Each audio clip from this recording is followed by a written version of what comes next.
Because Facebook does the most. I know I said I do not own the copyrights to the music, right?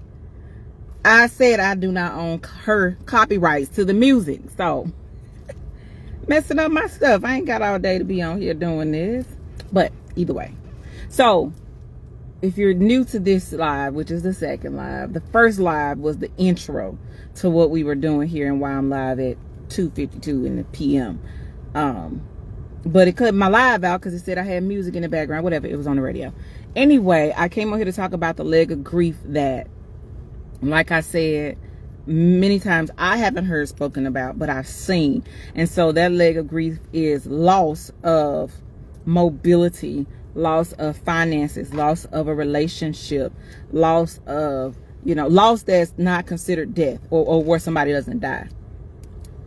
And I also gave out the 5 stages of grief on the first slide, with number 1 being denial. And again, most times it's a state of shock when that person dies. It's a state of shock when that relationship ends and you really thought everything was going good and somebody decides this is no longer what I want. And so you're in denial because your brain is protecting you. And then there's anger. You're angry, you're frustrated. You probably had plans for the relationship. You had plans for the money. You had plans for the person who is no longer here. You had plans, and so now you're angry because whatever plans you have or had, you can't go forth with those plans. And then you have bargaining. A lot of times that may happen when people die. God, if you just let them live a little longer, or if I could just turn back the hands of time, if I could do things different, I wish I would have, I wish I could have. And the bargaining also happens in the relationship phase of loss. Once you find out what the person was experiencing with you, and now you're saying, well, I wish I would have done this different, I wish I could have done that different, and then maybe we would still be together. So there's a bargaining phase in grief, and then you have depression. And that's just the feeling of sometimes hopelessness. That's feeling like, and realizing that it has happened and now it's going to change your life and how it changes your life. And you're not going to have things the way that you wanted them to be. So now you're depressed. You don't want to get out of the bed. You don't want to talk to anybody. You don't want to go anywhere. And then you have acceptance. You understand that the loss has happened. My life has changed for better, worse, whatever the case may be, but my life has changed. And you accept it, what the change is, and then you move forward. But again, the leg of grief that I wanted to just like bring to light was when you lose something and it wasn't to death. I know in my own personal space, I have a couple of people that have experienced loss, and they're actually going through grief, the stages of grief in their loss, and they're not deceased. And not only are they experiencing the stages of grief, but the people that are caring for them are also experiencing 2 things. Compassion fatigue. If you're in the healthcare field, and it's like nurses, and that's in any form, RNs, LPNs, CNAs, if you're caring for somebody all the time and you don't have support, you don't have a good balance, you don't have anyone taking care of you, burnout happens way sooner than it needs to. But then you also develop compassion fatigue. And I know a lot of times people saying, I love helping people, I love helping people do this and that and the third, but if you don't have a good advocacy plan for yourself, the thing that you love most can become the thing that you hate the most. And so I just want to shed light on the fact that grief doesn't just happen from a death. You may have family members, you may have friends that are grieving the loss of a career that they thought they would have. They may be grieving the loss of a relationship. And let me say something about that. That should be taken as serious as the loss of a life. When people are in relationships and they've devoted their time, their attention, their livelihood, their lifestyles to being with somebody, and they no longer have that, be it through divorce or breakup, whatever the case may be, respect that process. I know we don't always do a good job. Oh, there's more men out there. There are more women out there. That wasn't they created a life with that person. Whether it was a mental thing, whether it was an emotional thing, they created a life in their head and also in their physical space with that person. So that's why I said telling somebody to get over it when they're in a space of grief, it's very disrespectful. Just because you don't grieve that way, just because it didn't take you that long to get over somebody that you broke up with or that broke up with you, that doesn't mean that that person has to hurry up. Hey, girl. That doesn't mean that that person has to be rushed through their healing process. Losing a relationship is just like losing life. For some people, it literally sucks the life out of them. That's why people die of a broken heart. Some people have literally lost their minds, if you will, after a breakup. So we just have to be kind and we have to be mindful. When a person, has lost mobility, some of our family members are taking care of family members who can't take care of themselves. Listen, that's a lot. I'm a parent. I had a baby. And that baby for a long while couldn't do nothing for himself. I had to change him. I had to feed him. I had to put clothes on him. I had to make sure he eat. I had to take him everywhere he needed to go. And for a while, I had to carry that baby on my hip. So imagine doing that for an adult person. And you're an adult. Okay. And then if this is the first time you've ever had this experience, it's now traumatic to you. And so now you too have to grieve your life, your loss. You no longer have the flexibility and freedom you had. You no longer have, your partner at the capacity that you previously had. Now you have to do more than you were originally doing for your partner. Doesn't mean you don't love them. Doesn't mean, anything bad. It just means both of y'all are experiencing something very traumatic. Both of y'all are experiencing grief. Both of y'all are experiencing loss. They have lost their ability to walk. They have lost their ability to, some people feed themselves. They have lost their ability, some to talk. Some have lost their ability to just function. So you have to do more than you're used to doing. That's a lot. And when you have people that are taking care of other people because they're married to them, because they're related to them, because there's nobody else to do it, and they're not trained to do that type of work, compassion fatigue is a real thing. We simply have to be kind with one another. We have to be patient with one another.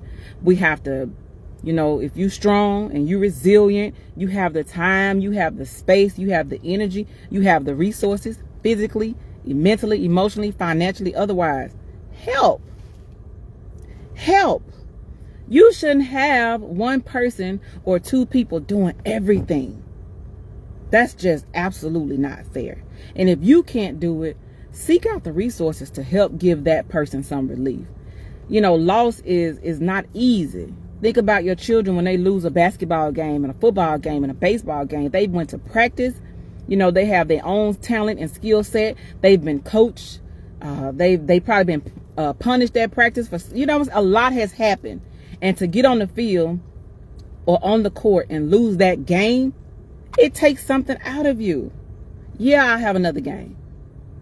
But this game I prepared for. This game I practiced for. And I lost. It takes something out of you.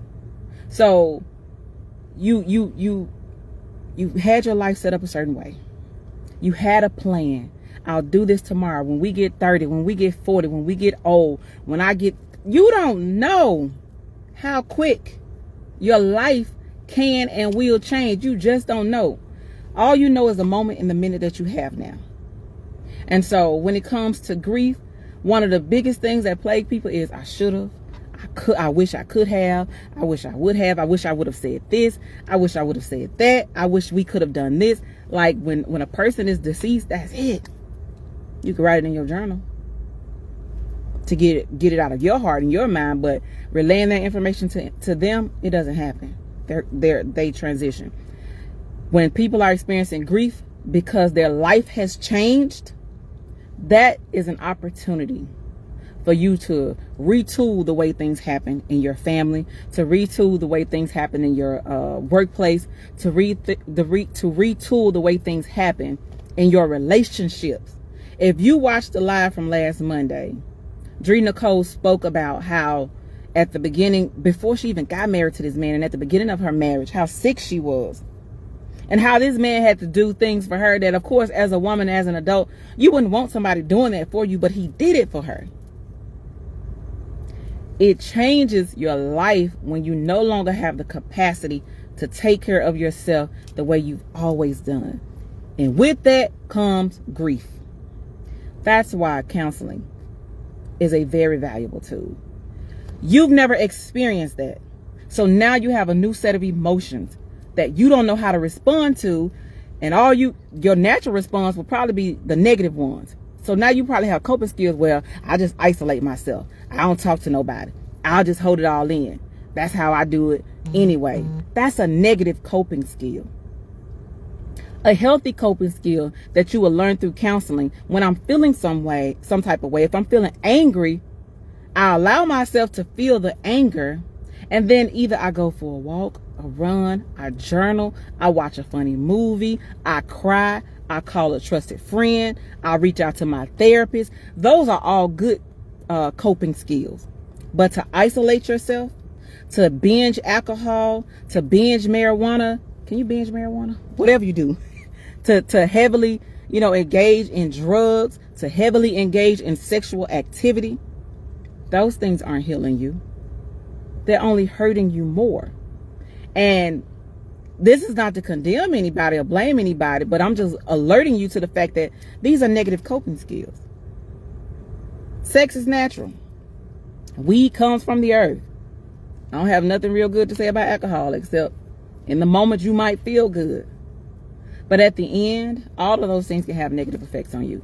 But writing your thoughts in your journal, no negative effect. Calling somebody who's trained to help you walk through those emotions, no negative effects. Talking to a trusted friend, emotionally capable friend. Just because somebody been your friend for 30, 40 years don't mean they're capable. Don't mean they're emotionally intelligent. Don't mean they're even prepared to hold that kind of weight for you. You got to know what you're working with, and that's your responsibility as well. And that's why it's important for you to have an advocacy plan. You have to know what it takes to take care of you, because grief can come at any time, in any type of way, from any type of loss. It's not always death. Some people are COVID caused us to be in grief. People aren't working in the office anymore. Some people are working in the office. People aren't, doing the things they used to do for 20, 30, 40, 50 years. A pandemic came through and changed almost everything for everybody. People who've never experienced anxiety now take anxiety meds. People who've never had to go to a therapist now need a therapist because they're depressed. People who were flowing in their finances are now working part-time jobs or jobs that they are overqualified for. That causes grief, because that was a significant and traumatic loss in your life, something you had no control over.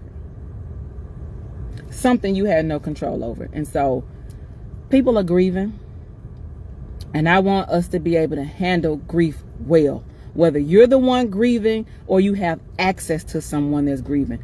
Just because nobody died doesn't mean a person is not experiencing the different stages of grief. Like I said, they said it's 5. And some other place they said it's 7. Either way, you're going to be in denial. You're going to be angry. You're going to be bargaining like, God, if you just give me one more day. If you get drunk, that's some grief. You get drunk and you belly toe up and say, Lord, you get me out. I'll never get drunk again, right? And then you go, towards depression and then acceptance. Everybody's at different places at different times. We got to be kind to one another, and we got to be kind to ourselves. There are resources. Black and brown community. There are resources. Back in the day, of course, it was taboo. It wasn't something we talked about. Yeah, grandma and them made it out, so you think. But that was probably the reason grandma and granddaddy had the heart attack. It wasn't just old age. You don't know what grandmama and granddaddy was carrying that they never spoke about, they never talked about.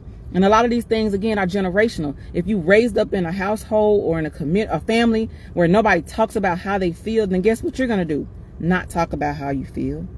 And then guess what else you're going to do? Carry all these emotions that, just like anything else that's compounded, full of pressure, one day, pluck it, pinch it, move it, it's going to explode. And we don't deserve that. There are processes. There are procedures. there are resources. 988. You can get immediate access to a counselor, a trained counselor. Black people, they don't have to know you, baby. I know we like talking to people that know us and then get mad because we talk to somebody that know us and now they done told everybody else that know us. You ain't got to go through all that. You talk to the trained professional, okay? All they know is the issue that you're being concerned with, and that's all they care about. They ain't got to call your cousins and aunties and neighbors. They ain't telling nobody. Because when they get through helping you, they got to help somebody else.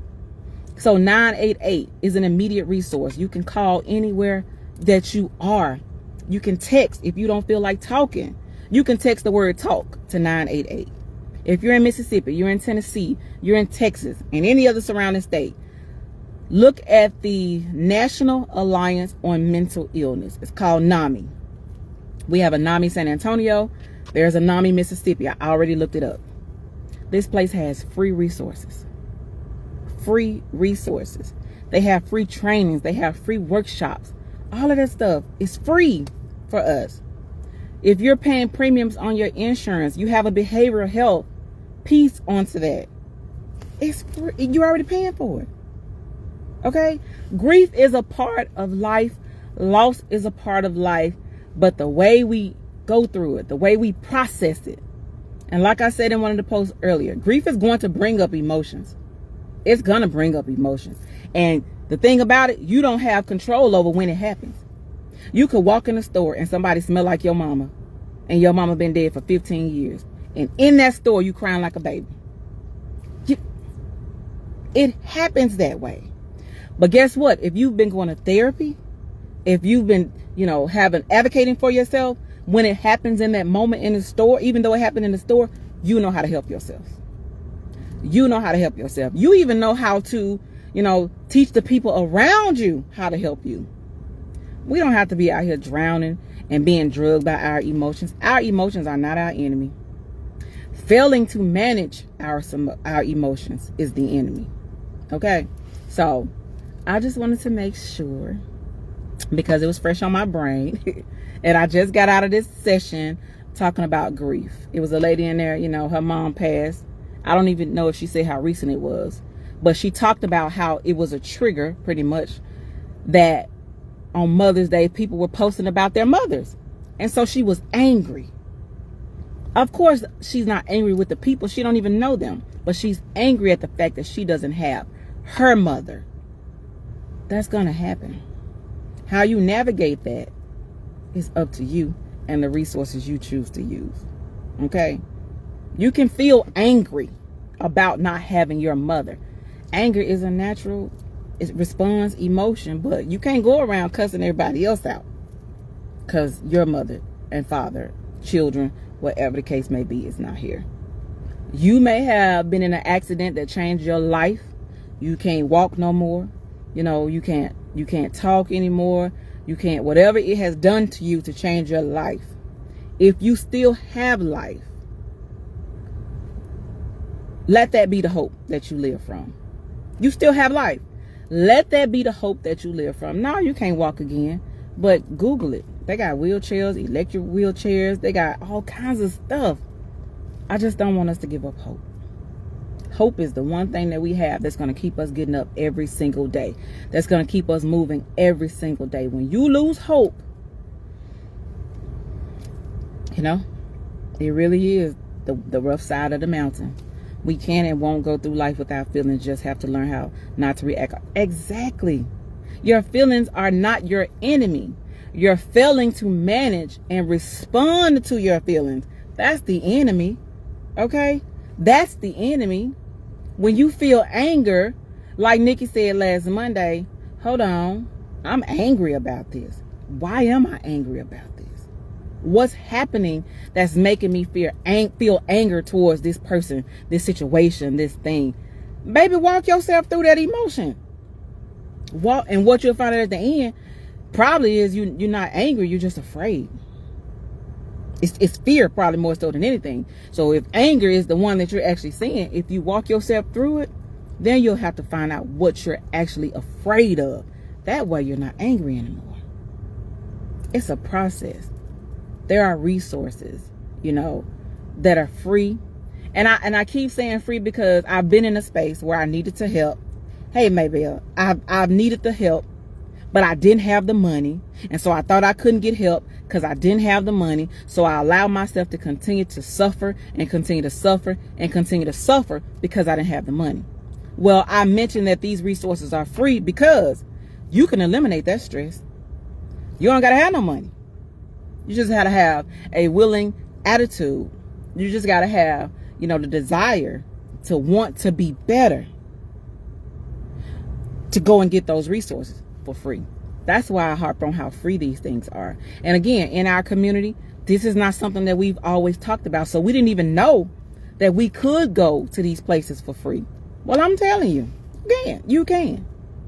You absolutely, that's right. What's under that anger? And once you learn how to regulate these emotions, once you learn how to be in control of your own body and what you're experiencing, man, come on. You live in peace. You'll live in harmony with yourself and with others. And you'll go through those moments of grief. Like, my daddy been dead 6 months. There are some days I'm like, ain't no way. Because this man in my mind was invincible. Ain't no way this man done set himself down here and died. It's for what? You could have had better things to do. Those are some of the realities. I don't want to face it. I don't want to accept it. I don't want to accept the fact that I get to call my daddy's phone number and he won't never answer again. That don't mean I need to, that don't mean I'm having a mental breakdown. That don't mean I need to go run to the hospital. No. This is a day that I'm remembering that my father is not here, and that's the truth of the matter. And I feel mad about that. I'm pissed off that I can't call my daddy, who I've been calling for 20 years, when I'm having a good day, a bad day, or whatever. I can feel that. But when I feel that, I don't have to, shut myself off from the current world, the world that's still alive, the parts of me that's still alive, the parts of my family that's still alive. I don't have to cut myself off from them. But I can say out loud, man, I'm just angry and pissed off. I can't call my dad, and I'm used to calling him when I feel some type of way, when I'm excited, when I want to share something. That's all. That's it. No harm, no foul. Nobody got to get checked in. We don't have to declare the mental health crisis. I'm feeling what I'm feeling. And that's learning to acknowledge and regulate your emotions. Grief is a process. You'll go through this 20 years, 20 times. But it's better to know how to go through it. There are some people who have lost parents, children, whatever, and it took everything in them. So some of them are homeless. Some of them won't work. Some of them have become addicted to drugs. Some of them have been addicted to sex. A lot of times, sex just, we don't do what we're supposed to do with that sex thing. That's not a pill, to ease your pain, unless you're married. I do tell the married people, it will heal your headache. But you don't just go sleeping around with people so you can feel better. Because now you're adding to the trauma. Not just for yourself. Now you're adding other people into this traumatic space. You don't really want them. You just want to feel good. But what if they really want you? That's why we have to acknowledge our emotions when they come up, not suppress them. Because suppressing your emotions is going to cause you to have a negative response to your emotions. Being honest, accepting, acknowledging, being present with the emotions, and knowing that you have the power, regardless, will help you have good, healthy coping skills. Will help you get through those things. I'm not even going to say quicker. I'll say safer for yourself and for others. So grief comes not just at the death of a person, but it also comes at the death of a relationship. You really thought y'all was going to be in love, and you really thought y'all was going to be together forever. And here they are marrying somebody else. I'll never forget, a young lady called me and she said, what am I supposed to do? That's supposed to be my life.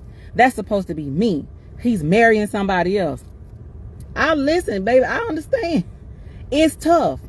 But let me tell you something, sweet love. If a man didn't choose you to have his life with you, it doesn't even matter why. You let him go and have that life with somebody else. And you get yourself together. And you wait and prepare. Well, I ain't gonna say wait. You prepare yourself for the one that wants to do life with you. Ain't no need to go on to disrupt his wedding. There's no need of going to disrupt his life for what?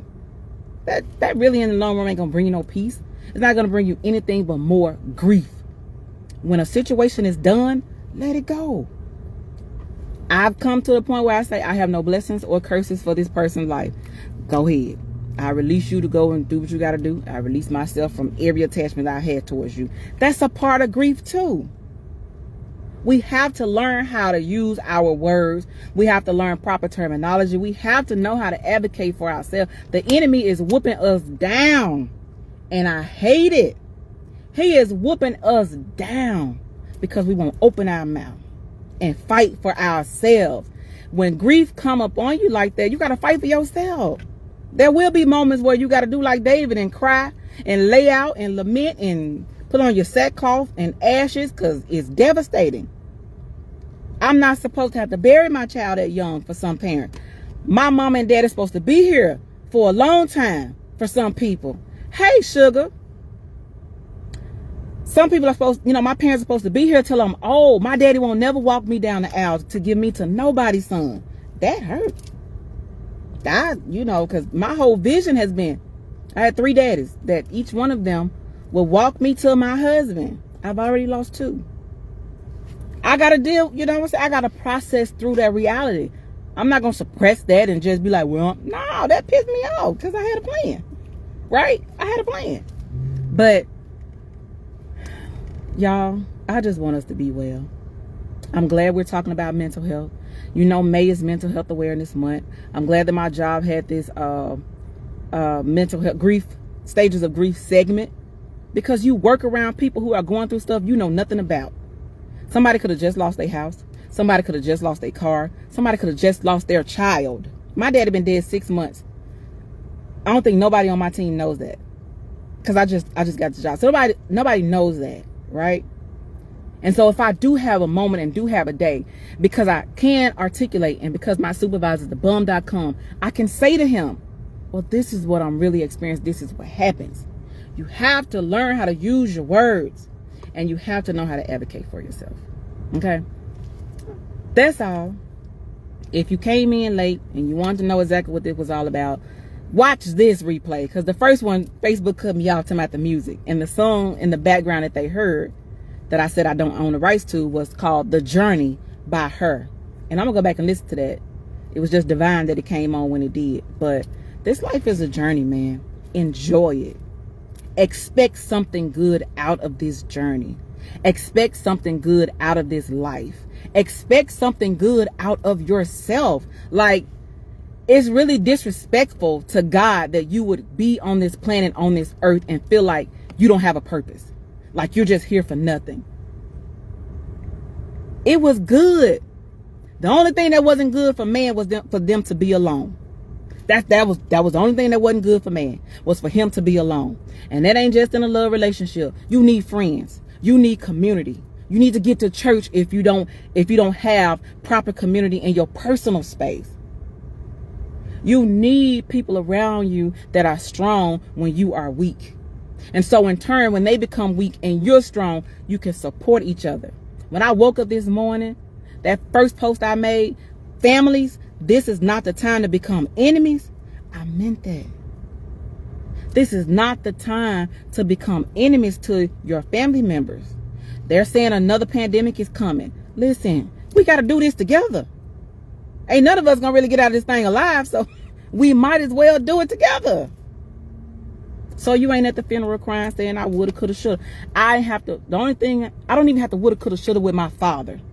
We talked. The good and the bad. We had got into it a couple of months before July. My birthday was in July. We had got into it in July. I didn't know my daddy would leave in November. But before November came, we fixed it. We talked about it. We addressed it. When my father left, the biggest hole in my heart was the fact that he ain't gonna be here no more. I had zero regrets about anything. Anything. So, you got some beef with your family, your friend, like, fine, pick up the phone. Because that can cause grief that you ain't gotta have. Pick up the phone and call your folks. Sit down at the table, have a conversation with your folks, man. Because we don't know the day, the hour, the time, or what. And if you're already going to grieve, there's no need to be saying, well, I wish I would have, I wish I should have, on top of that grief. We want good grief. We want good grief. The moments where things are going to naturally happen, but the memories of what we did good outweigh the bad or outweigh the loss. When you live well, you will live long.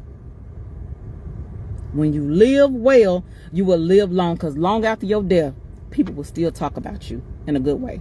Long after your death, people will still share nuggets, wisdom, principles, practices, stories about you if you live well. Okay? That's right. We deserve good grief. It's gonna happen. It's gonna happen, but at least have good grief. Okay?